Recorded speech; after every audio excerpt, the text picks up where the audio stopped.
So now, city council, here we are, there's no mayor of Chicago. Right. What happens? Needless to say, some of my erstwhile allies who deserted me when Harold won the second time, I had not been on speaking terms with. So now, when Harold is called to his eternal reward, they don't know what to do. And there's no leader. Eddie Verdoliak isn't around anymore. So I start getting calls, will you come to this meeting? We're going to have a meeting. And so we did. We had a meeting on that Saturday. I was in Wisconsin. It was Thanksgiving weekend, so I drove back, and we pretty much decided that we had to put together a coalition and figure out who among us was going to be the mayor. And we just needed 26 votes. But then Reverend Jesse Jackson flew back from Africa to play the role of kingmaker. And of course that galvanized us to understand that if he was going to give the imprimatur to somebody, that would mean he was going to make all the decisions. He'd decide who got the contracts, who drew the new ward maps, who would dominate in the legislative remap. It would change the whole face of Chicago government and politics. So it was, we didn't have any choice. We had to try to install somebody that we could at least get along with. So if you go back to the 5th floor, there's another portrait there of a gentleman whose name rhymes with core, and it's Orr. Right. And now he's the acting mayor. He's the acting mayor. And after the funeral, we schedule a special meeting.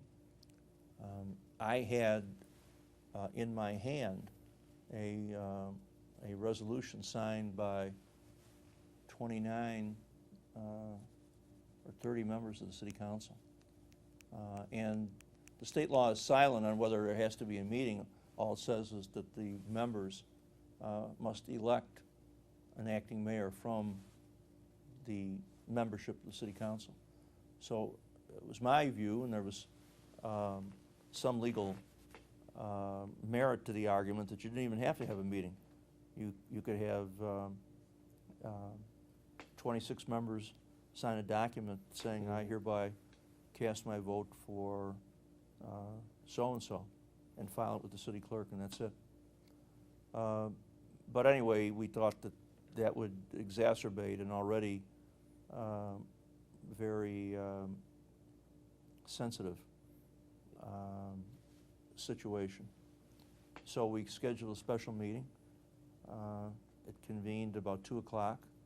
Orr was presiding, and that meeting ultimately concluded at 4:02 a.m. the next morning with Gene Sawyer taking the oath of office as mayor. Now there are some very colorful moments Right. from that meeting. And would you like to share some of those? well, it's all on tape too. Right. That meeting was covered from the very beginning till the end, out there in living color. Nobody can accuse us of meeting behind closed doors or in a smoke-filled room. It was all out there for everybody to see. Including one alderman on a table. Well, Orr wouldn't recognize him, so he climbed up on the desk to try and get his attention. That's a classic Chicago photo. And then, do I remember hearing what you said to your friend Alderman Mell when he was up there? Yeah, I walked over to him and I looked up and I said, do you know how stupid you're going to look on the front page of the Tribune tomorrow morning? And then he stood down. He did. You said this was sensitive moment. It was charged with racial politics. Mm-hmm. And again, the city council was filled with emotion and Oh, yeah. people milling around. And It looked like a scene from Port-au-Prince or some third world country. Couldn't move in the city council chambers or in the hallways. Street out in front on LaSalle Street was mobbed with people. The police commanders were afraid to take action because they didn't know who was going to be victorious, and if they were perceived as picking the wrong side, then the next day they'd be out. Right, and meanwhile, Mayor Washington supporters were emotional and grieving, and it was a lot for everyone to handle. Yeah. And how was it that you came up with Eugene Sawyer as He was acceptable candidate? to all of the regulars, and everybody knew that he was a decent, honorable person that had served with us. He had no negatives as far as the people that had known him and worked with him over the years felt. But the Jesse Jackson element, if you will, made the argument that anyone who was chosen by your group, Mm-hmm. whether African American or not, was an illegitimate choice. Yeah. But the African American women that stood up that night and resisted the threats and the vicious rhetoric that was thrown at them deserve a lot of credit for what happened, and that was a transitional period of time. If Gene Sawyer had acted with a little bit more strength and determination and got rid of some of the hangers-on, the leftovers from the Herald administration who were working to defeat him and to thwart his success, he might have had a chance to be elected in his own right. So maybe you've already answered the question, what kind of mayor was he? Gene was a good soul who didn't put his stamp on the office. He permitted, as I said, too many of these former Washington people to remain for too long. By the time he finally got around to asserting himself, it was too late. So that's in contrast to Bolandic, who the point I'm taking with him is he needed more time to become a great mayor, whereas Sawyer was showing these limitations. Yeah, from the very beginning.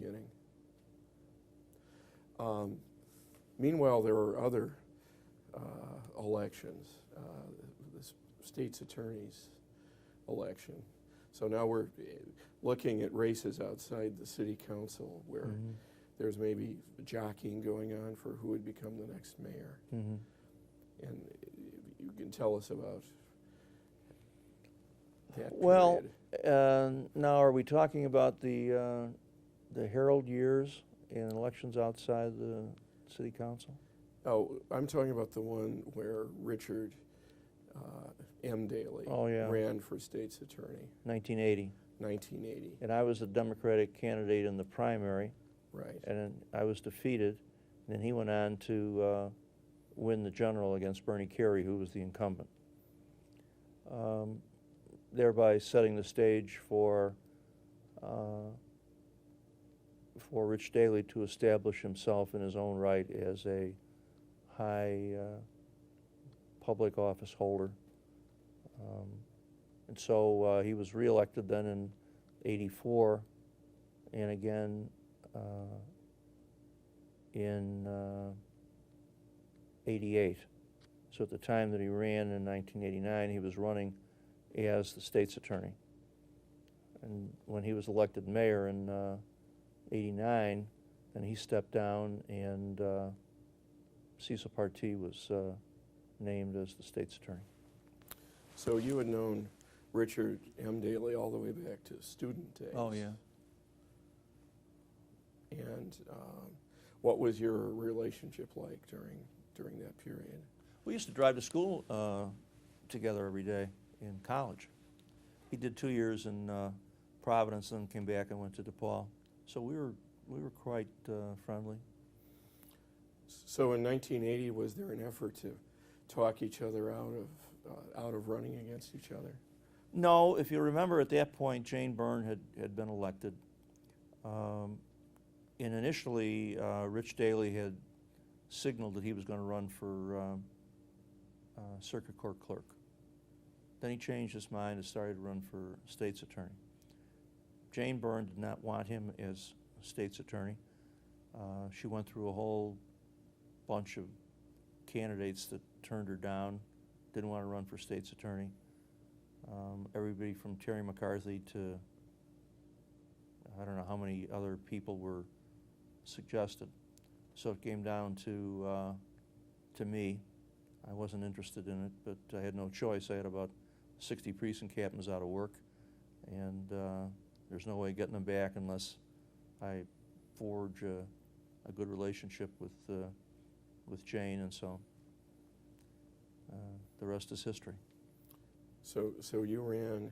Best thing that ever happened to me too was getting beat. Tell us about that. Well, if for some reason I had won the primary and then been elected state's attorney, I would have had to serve in that office for a number of years. But I maintained my law practice and did pretty good. And then, as fate would have it, in 1983, I became chairman of the Committee on Finance, and that's the position, with the exception of 2 years, 88 and 89, I've held since then. So actually, 87 and 88, 89, I came back. So now we're up to the point where we're talking about who will succeed Sawyer as mayor.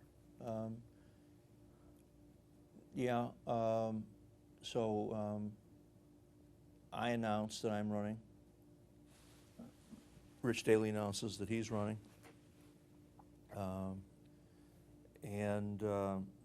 I think the last thing that either one of us wanted was a repeat of 83. So we came to a conclusion that he would be the candidate for mayor. If he was elected, I'd come back as chairman of the Finance Committee, and that's the way it worked out.